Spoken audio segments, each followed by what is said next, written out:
Please baby, আমাকে ছেড়ো না। অসমাপ্ত কাজটা পুরোপুরি সমাপ্ত করি। প্লিজ ছেড়ো না কিন্তু। আপনি জানেন আপনি চরম অসভ্য। পুরুষ মানুষ একটু আধটু অসভ্য করেই থাকে। It's common baby. দূরে সরুন। ভুলে গেছেন কি বলে নিয়ে এসেছিলেন? তুমি না একটু আগে বললে আমাকে ছাড়বে না। অসভ্য লোক, আপনার মোবাইলটা একটু দেন। অসভ্য লোক, আপনার মোবাইলটা একটু দেন তো। পার্সোনাল জিনিস কাউকে দেই না। মোবাইলে কয়টা জিএফ নিয়ে ঘোরেন যে মোবাইল কেউ চাইলে তাকে দেওয়া যাবে না? গার্লফ্রেন্ড ছাড়া বুঝি মানুষের আর কোনো পার্সোনাল লাইফ নেই? থাকবে না কেন? অবশ্যই আছে, কিন্তু সেটা মোবাইলে না। একটু আগে যখন রুমের ড্রেস চেঞ্জ করলেন সেটা ছিল পার্সোনাল কাজ। সেটা যখন আমার সামনে করতে পেরেছেন তো মোবাইল দিতে কি সমস্যা? আর আমি আপনার মোবাইলে জাসুসি করব না, জাস্ট কয়েকটা পিক তুলব। নয়তো এক কাজ করুন, আমাকে কয়েকটা পিক তুলে দিন। সিরিয়াসলি? তোমার মনে হচ্ছে আমি তোমাকে পিক তুলে দেব? হ্যাঁ দেবেন, নয়তো আমিও রুমে থেকে বের হব না। আপনার কথায় আমি এত কিছু করতে পারলে আপনি সামান্য পিক তুলে দিতে পারবেন না? জিয়ান নয়নার হাত ছেড়ে দিয়ে বলে, পিক দিয়ে কি করবে? ফুরসাদ পেলে লবণ মরিচ মাখিয়ে আচার করে খাবো। সোজা কথা বলা যায় না? না, বলা যায় না। মুখ বন্ধ করে ফটাফট কয়েকটা পিক তুলে দিন। জিয়ান আর কথা না বাড়িয়ে কয়েকটা পিক তুলে দিল। বুঝে গেছে এই মেয়ে নাছোড়বান্দা, পিক না তুলে দেওয়া পর্যন্ত শান্তি দেবে না। নয়না সুযোগ বুঝে মোবাইলটা হাত থেকে নিয়ে বলে, 3টা সেলফি তুলবো। আমার মোবাইল আমার কাছে দাও, নয়তো ভালো হবে না কিন্তু। ভালো আর কি হবে, তার চেয়ে খারাপ হোক। ওকে বেবি, তুমি যখন চাইছো খারাপ কিছু হোক, তাহলে তো খারাপ করতেই হয়। এই একদম আমাকে টাচ করবেন না, জাস্ট 3টা সেলফি তুলবো। জিয়ান নয়নার কাছে এসে নয়নার কোমরে হাত রেখে নয়নাকে জড়িয়ে ধরে। নয়নার হার্টবিট বাড়তে থাকে। নয়না নিজের হাত উঁচু করে নেয়। জিয়ান মুচকি হেসে নয়নার কানের কাছে মুখ নিয়ে বলে, তাহলে খারাপ কিছু হয়ে যাক। নয়না চোখ বন্ধ করে নেয়। জিয়ান নয়নার হাত থেকে মোবাইলটা নিয়ে নেয়। বাহ, খারাপ কিছুর জন্য এত প্রস্তুতি। নয়না কিছু বলবে তার আগেই নাহিদ রুমে এসে বলে, তোদের প্রেম শেষ হলে নিচে আয়, সবাই অপেক্ষা করছে। নয়না জিয়ানের হাত টেনে কানে মুখে বলে, এটা কি? আমি নাহিদ, জিয়ানের ভার্সিটি লাইফের ফ্রেন্ড। ভাবি, আপনার বর কিন্তু শুধু পাইলট নয়, ইংরেজিতে অনার্সও করেছে। আরে বাহ, এর জন্যই তো বলি আপনার ফ্রেন্ডের ব্যবহার করলার মতো কেন। ইংরেজি সাবজেক্ট নিয়ে যে অনার্স করে তার মধ্যে মধুসূদন আসবে কোথা থেকে? ভাবি, আপনি তো জোস। তুমি নাহিদকে আগে থেকে চেনো? আগে কি আপনি আমাকে বিয়ে করেছিলেন? হট, তো আগে চিনব কি করে? আজকেই চিনলাম। আজকে চিনে এত সহজভাবে কথা বলছো? সরি দেবর ভাইয়া, আমি আজকে আপনাকে চিনলাম, তাই একদম কঠিন কথা বলবো। নাহিদ হেসে বলে, ভাবি, রক রেজার শকড, তাড়াতাড়ি নিচে আয়, সবাই অপেক্ষা করছে। নাহিদ চলে গেলে নয়না বলে, আপনার মাথাটা একটু নিচু করেন। কেন? একটা গোপন কথা আছে। জিয়ান নিচু হয়ে বলে, তাড়াতাড়ি বলো। আমি আপনার কথা মতো নাটক করতে চলে এসেছি। আমার কথা আমি রাখছি, আপনার কথা রাখছেন না কেন? সব মিটে যাক, তারপর পেয়ে যাবে। জানেন, লম্বা ছেলেদের সাথে বিয়ে হলে এই এক সুবিধা। কি সুবিধা? আপনি সব সময় আমার কথা মাথা নিচু করে শুনবেন, আর আমি সব সময় আপনাকে মাথা উঁচু করে কথা শোনাবো। জিয়ান সোজা হয়ে দাঁড়িয়ে বলে, হাতে হাত রাখো আর চলো। আর হ্যাঁ, মনে আছে তো আমাদের মধ্যে কি ডিল হয়েছিল? মনে আছে তো। Keep smile. জিয়ান আর সুনয়না যখন এন্ট্রি নিচ্ছিল, উপর থেকে গোলাপের পাপড়ি বর্ষণ হচ্ছিল। জিয়ান নয়নাকে নিয়ে হেঁটে একটু সামনে এসে হাত ধরে নয়নাকে নিয়ে স্টেজে বসলো। সবাই নয়নার প্রশংসা করছে। সবাই বলছে, চৌধুরী বাড়ির বড় বউ, একদম পরীর মতো, সো প্রিটি। জেরিন চৌধুরী উপরে উপরে প্রশংসা করলেও মনে মনে ক্ষোভ। তার মেজো মেয়ে সায়নার জন্য পছন্দ করেছিল, কিন্তু জিয়ান কিছুতেই রাজি হয়নি। সায়না এসে বলে, মম, ভাবি এত কিউট, একদম রূপকথা, রাজকন্যার মতো লাগছে। নজর না লাগুক কারো, বলতেই হবে the perfect Reza Chowdhury, perfect wife. ভাইয়ার পছন্দের প্রশংসা করতে হয়। চুপ করো, এই মেয়ে এখানে তোমার জায়গা দখল করে বসে আছে। আমার জায়গা হলো জাহিনের হৃদয়ে। মম, আমি জাহিনকে ভালোবাসি। রেজা তাও ভদ্রতা বজায় রাখে। জাহিনও কোনোদিন তোমাকে পাত্তা দেবে না। সারা দেশ ভ্রমণ করা ছাড়া আর কোনো দিকে খেয়াল আছে? এমন ছেলের সাথে সংসার হয়? নিজের ভাইয়ের বিয়ে পর্যন্ত অ্যাটেন্ড করলো না। এটাই তো আমাকে আরও টানে জাহিনের দিকে। বিয়ের পরে বরের সাথে এক এক দেশে ঘুরে বেড়াবো। চুপ করো আর আমার সাথে আসো, খেয়ে নেই। মাহবুব তালুকদার, তার ভাই, আরও আত্মীয় স্বজনরা সবাই এসেছে। জাহানারা বেগম নিজের মেয়ের সাথে সবার আগে দেখা করলেন। নয়নার হাতটা ধরে জিয়ানের হাতের উপর দিয়ে বলে, আমার মেয়েটার সব দায়িত্ব আজ থেকে তোমার। আমার একমাত্র মেয়ে, কোনোদিন কোনো দুঃখ ওকে আমাদের ভেদ করে স্পর্শ করতে পারেনি। তুমি ওর এভাবেই খেয়াল রাখবে তো বাবা?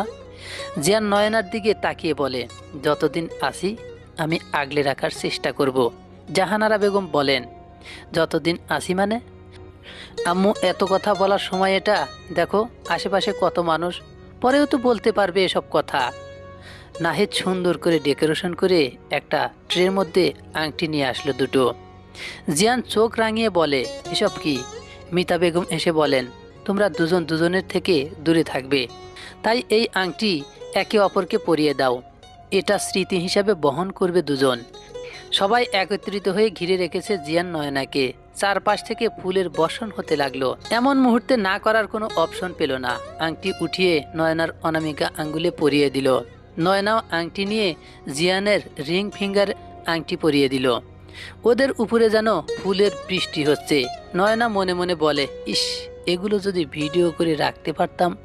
থাক, সমস্যা নেই, শাশুড়ি আন্টির থেকে পরে নিয়ে নেব ভিডিও। নয়না আংটি পরিয়ে জিয়ানের হাত এখনও ছাড়েনি। সে চলে গেছে তার ভাবনার জগতে। নাহিদ বলে, ভাবি, হাত আর ছাড়াছাড়ি নেই, এভাবেই ধরে রাখবেন সারা জীবন।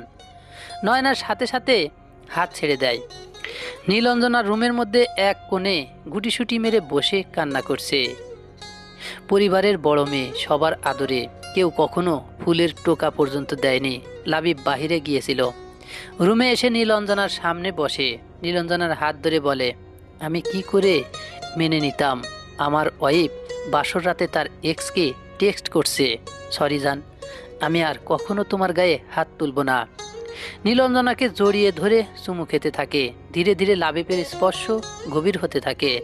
নীলঞ্জনা পাথরের মূর্তির মতো, তার যেন কোনো হেলদোল নেই। লাবিব নিজের কাজ সাধন করে নীলঞ্জনার কপালে চুমু খেয়ে বলে, আমি তো কাল রাতেই বুঝেছি তুমি ইনটেক, তবুও রাগের মাথায় ভুলভাল বলে ফেলেছি। রাগ করে থেকো না জান। নীলঞ্জনা উঠে এসে ব্যাগ থেকে 3 পিস নিয়ে ওয়াশরুমে চলে গেল। ওয়াশরুমে শাওয়ারের নিচে বসে চিৎকার করে কান্না করতে লাগলো। মানুষ নিজের ভুলে নিজেই যখন ধ্বংসের দ্বার প্রান্তে দাঁড়িয়ে থাকে, তখন কাউকে কিছু বলা যায় না, আবার সহ্যও করা যায় না। অন্তর পুড়ে ছাই হলেও আগুনের লেলিহান কাউকে দেখানো যায় না। আপনার কি আমার কথা মনে পড়বে না? হয়তো পড়তেও পারে, আবার নাও পড়তে পারে। আচ্ছা, আমি বেশি সুন্দরী নাকি আপনার প্লেনের এয়ার হোস্টেসরা? কোনটা বলেন, বললে খুশি হব।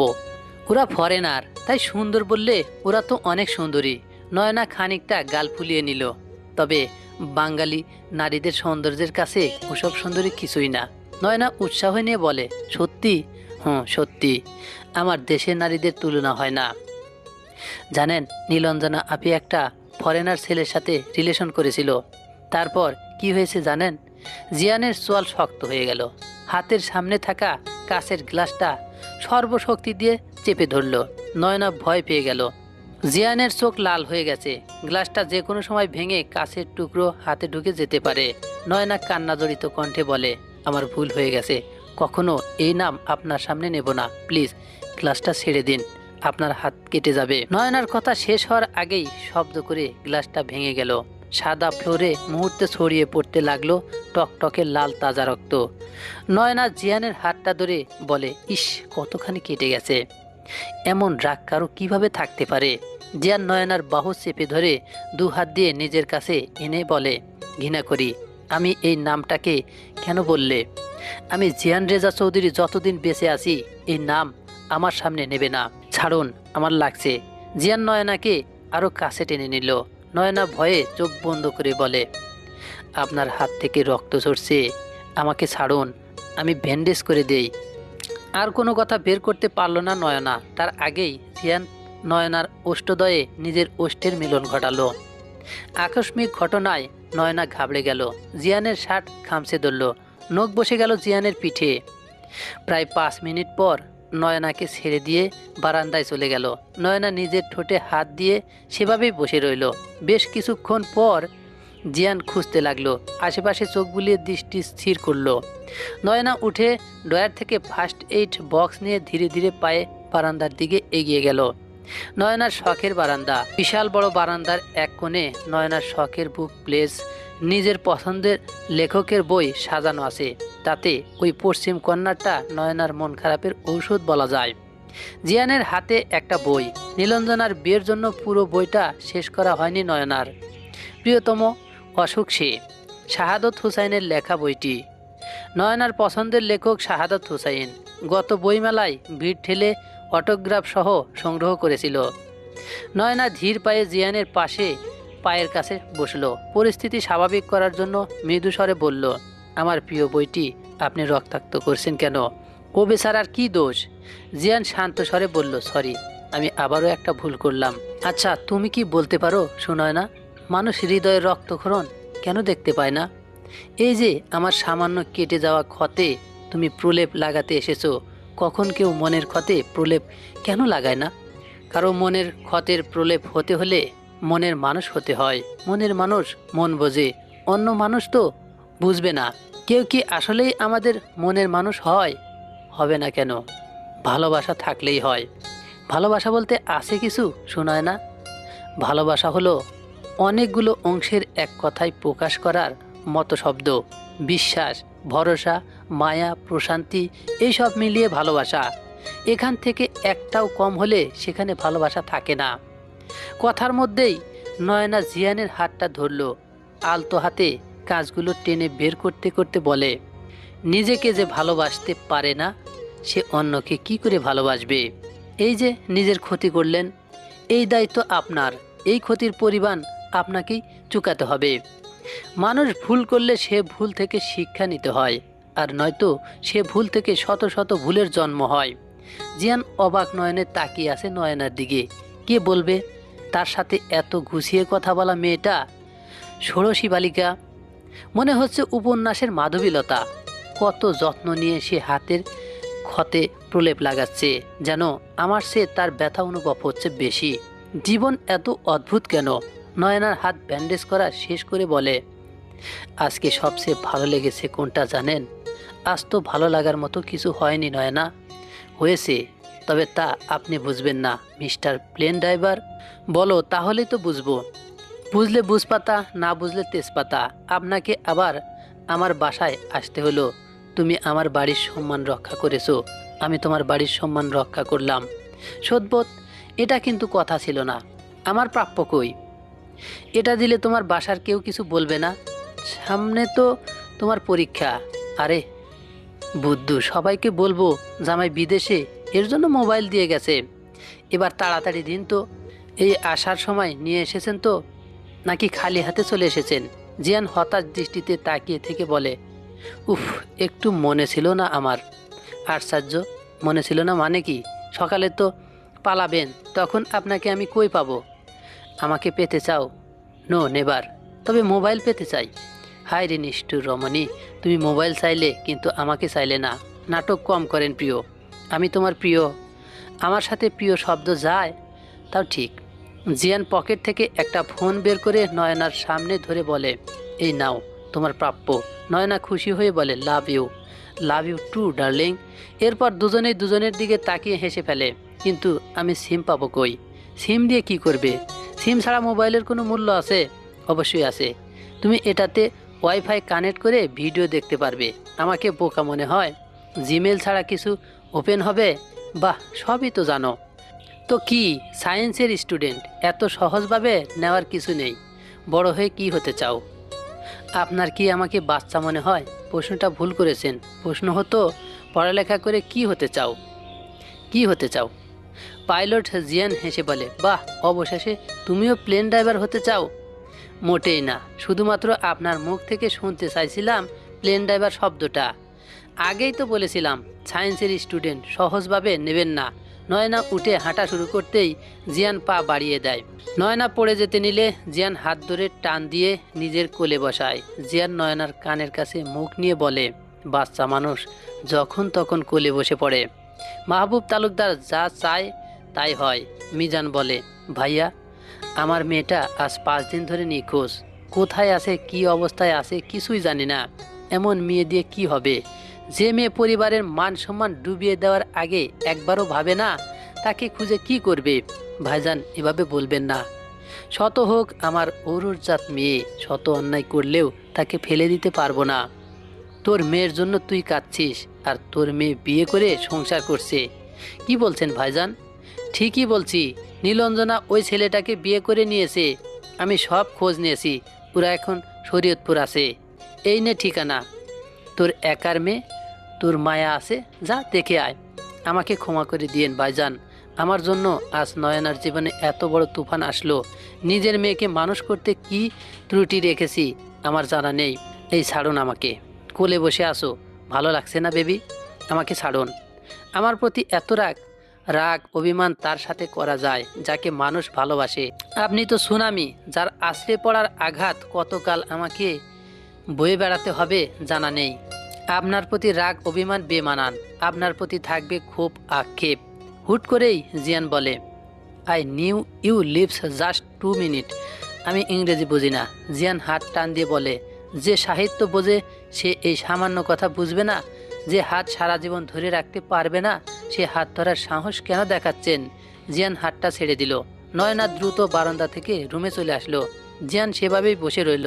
সে হঠাৎ কেন নয়নার কাছে অমন আবদার করলো, কিন্তু এই মুহূর্তে জিয়ানের মনে হচ্ছে নয়নার ঠোঁটের স্পর্শ তার প্রয়োজন, খুব প্রয়োজন। কারো উষ্ণ আলিঙ্গন। নয়নার রুমের লাইট অন করে ড্রেসিং টেবিলের সামনে বসলো, নিজের চেহারার দিকে তাকালো। জীবনের মাত্র 16তম বছর পার করছে নয়না। কত রঙিন স্বপ্ন, প্ল্যান, কত আশা ছিল ছোট মস্তিষ্কে। একটা দিন একটা আকস্মিক ঘটনা তার জীবনটা মুহূর্তে পাল্টে দিল। কি হলো এই 5টা দিন তার সাথে? যে হাত আজ পর্যন্ত কেউ সাহস করে স্পর্শ করতে পারেনি, আর সেই শরীর জুড়ে কারো স্পর্শ লেপ্টে আছে। ঠোঁটে হাত দিয়ে কেঁপে উঠল নয়না। চোখ বন্ধ করতেই ভেসে উঠল বীভৎস সেই রাতের দৃশ্য। কে টেনে তার লেহেঙ্গার ওড়না ছুঁড়ে ফেলল। অন্ধকার রাত, মোমবাতি টিম টিম আলো, আর নানা রকম ফুলের সৌরভ। সেসব নিছক তাকে আঘাত করার জন্য সাজানো। জোর করে তাকে কেউ জড়িয়ে ধরে ঠোঁটে ঠোঁট মিলিয়ে দিল। সে কি যন্ত্রণার! নয়নার চোখ দিয়ে অশ্রু ঝরতে লাগলো। হঠাৎ কেউ তার কাঁধে হাত রেখে বলে, কি হয়েছে তোমার? নয়না হুট করে উঠে এসে সামনে থাকা মানুষটিকে জড়িয়ে ধরে, কাঁপতে থাকে। জিয়ান নয়নাকে আগলে রাখে নিজের বক্ষে, শান্ত স্বরে বলে, কি হয়েছে তোমার? বলো আমাকে, কি নিয়ে সমস্যা?